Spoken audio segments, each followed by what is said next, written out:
Alright, welcome back to my YouTube channel. I'm Andy's Vlog.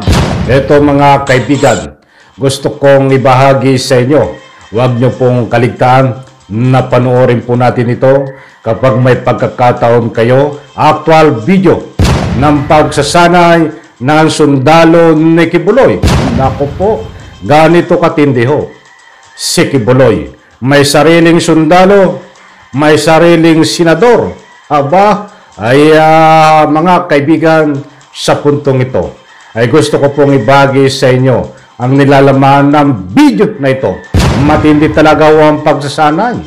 Talagang yung ginagamit nila ho na armas ay talagang tunay din po mga kaibigan. Yan pong lahat at marami pang iba ang ating tatalakayin.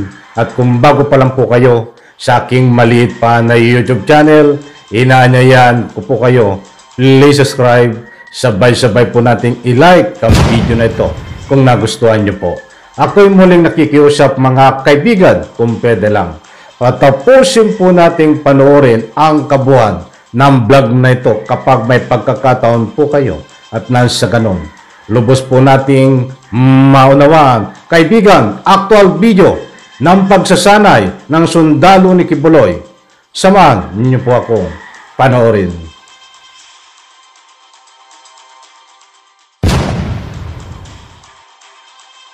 Aduguri Mountain, the one-week course has led each of them to overcome various military obstacle courses.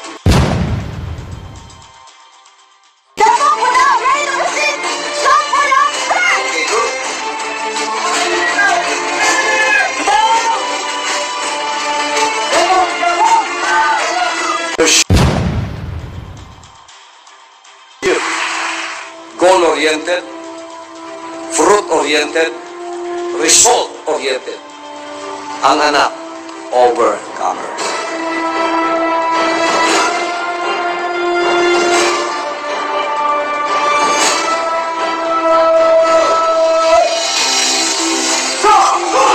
Discipline is one of the key traits the Almighty Father, through the appointed Son, Pastor Apollo C. Kibuloy, has desired for his sons and daughters to be instilled in themselves.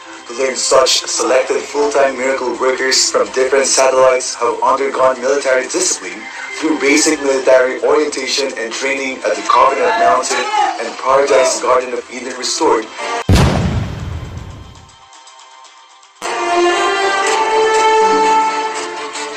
Participants went through jungle warfare mountaineering orientation course at the Blue Mountain. The one-week course has led each of them to overcome various military obstacle courses.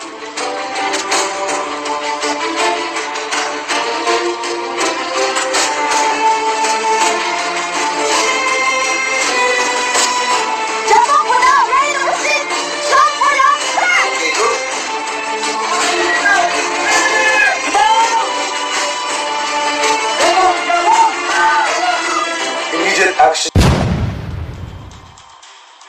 drill was performed by each ranger squad to learn how to conduct themselves in situation of contact with armed enemies while exercising mental alertness and team cooperation.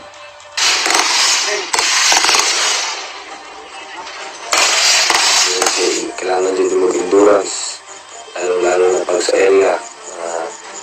Huwag na-implement rin na dili ka ay mag-relax. Kaya anytime or anywhere, maningil dito ng makasimo. So, gina-train ka sa endurance kung sa kaya mong buhaton as bilang sundalo sa amahan. Tinida ko tayong tabang sa kuha nga mahimong din kung akong desire na mahimong din parehas kay pastor, mahimong matured ang atong espiritu, o mahimong mahamtong yun nga parehas sa atong appointed son. Though the military discipline was all geared toward forging the physical soldier from within for a physical battle ahead, standing side by side with the appointed Son of God as an army of goodness.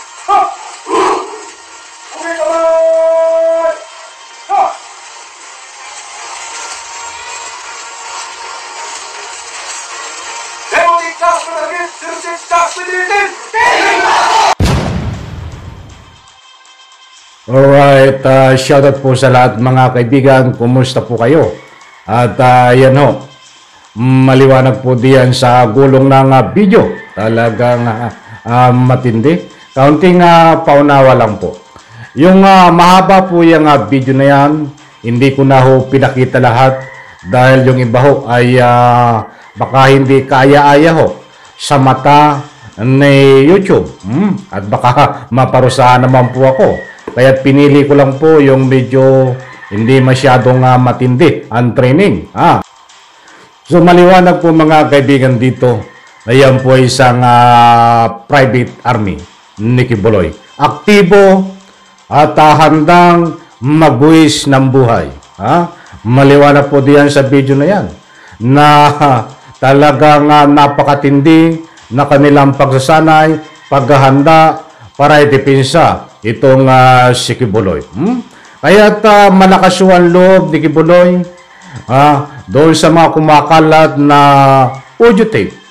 Nahanda siyang ika nga po'y magbuwis ng buhay, mga kaibigan. Handa siyang magpabaril di umano. Ay wag po kayong maniwala diyan. Iyan po ay isang paninindak lamang. Takot nga sa warrant of arrest. Takot nga humarap diyan sa Senado. Ayun pa magpabaril siya sa sarili. Isang paninindak lang po yan. At para nang sa ganun ho, ay kung magpapatakot ka dito sa sinasabi ni Kibuloy, ay mananalo siya, mga kaibigan. Sapagkat ito ho, ay nangihiram po ng tapang. Nangihiram ng tapang sa kanyang pera. Milyon na pera, bilyones na pera.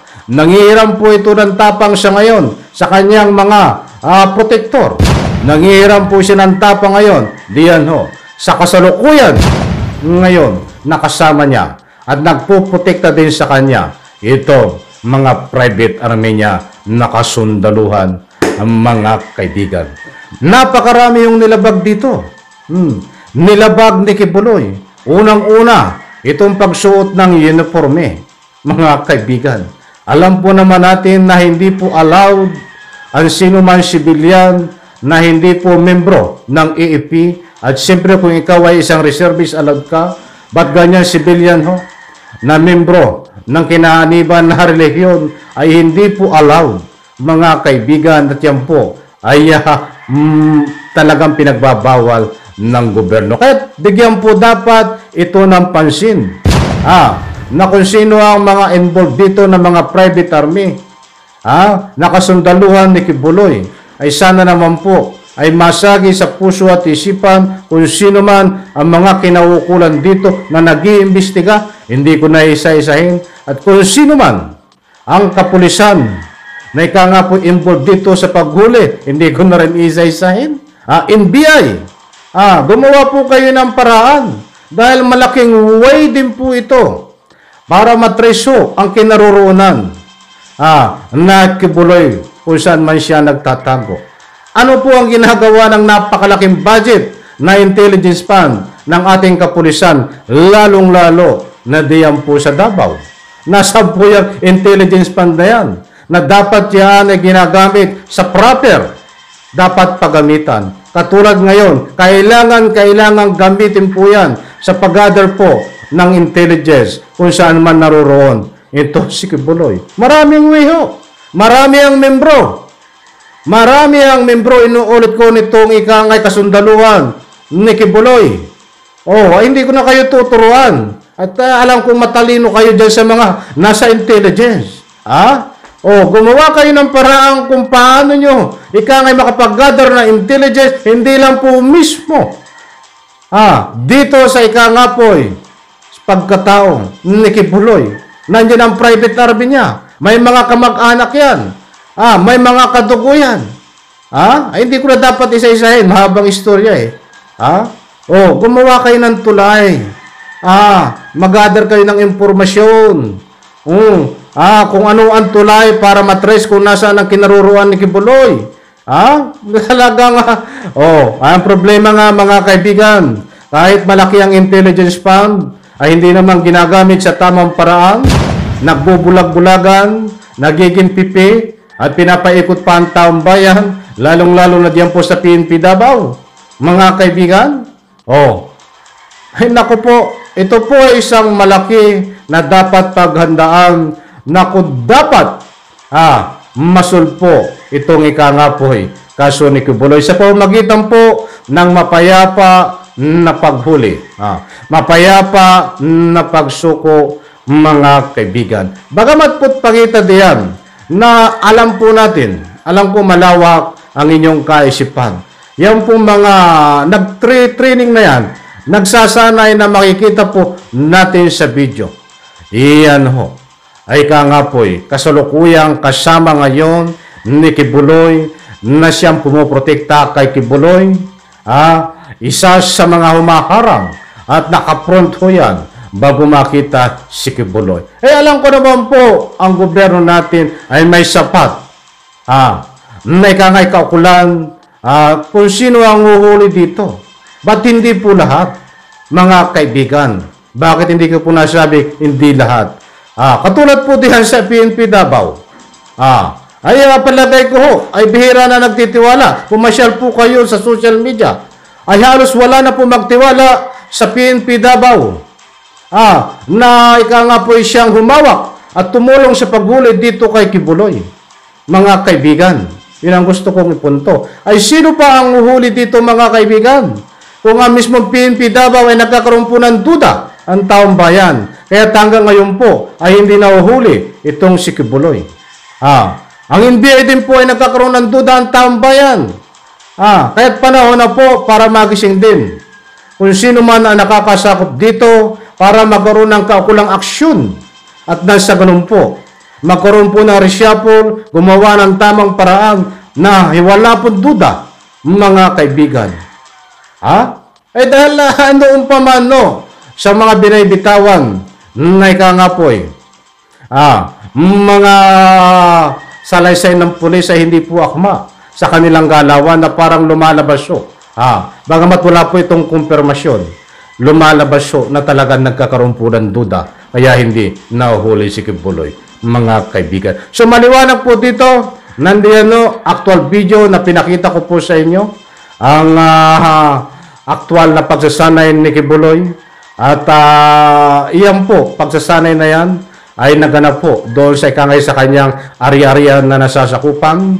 At kung mapapansin po natin ay talaga pong matindi ang kanyang pagsasanay at nasa ganun po ay handa po nilang ibuhis ang kanyang buhay na yan din po ay lumalabas din sa mga interview ni Kibuloy before na hindi siya magpapahuli ng buhay. Muli kong inuulit, huwag po tayong matakot sa mga sinasabi ni Kibuloy na ika nga po hindi siya magpapahuli ng buhay. Kung ayaw niyang magpahuli ng buhay at ayaw niya, ika nga po ay sumuko, ay bahala siya, problema niya yon. Walang mawawala sa atin. Kung ayaw niya sumuko at ginawa ng lahat ng paraan ng kinaukulan, ay pupunta siya sa magiging pantayang paa. Alam niyo na ang gusto kong ipunto dito. Hindi po dapat bibihin ng isang kriminal. Not criminal. Hindi po pwedeng bibihin. Hindi po pwedeng ikangay malambot ang puso sa isang wanted na ika nga po maniniwala tayo na ayaw sumuko. Kung ayaw sumuko, gumawa ng kaukulang aksyon. At yan po ay illegal naman. Di ba? Paano pa magkakaroon ng ngipin? Ang isang warrant of arrest. Kung isasalang-alang po natin dito, ang tinatawag na lalaban ako, hindi ako magpapahuli ng buhay. Siyempre, may kontra din yan ang ating pamahalaan. At siyempre, alam na alam nila kung ano ang dapat ang dapat nilang gawin, mga kaibigan. Kung hindi madala sa santong dasalan, muli kong inuulit, santong putukan ang mangyayari po, mga kaibigan. Muli po, pagpalain po tayo lahat. Sabay-sabay po nating i-like ang video na ito. Kung nagustuhan niyo po, bye-bye, palakpakan.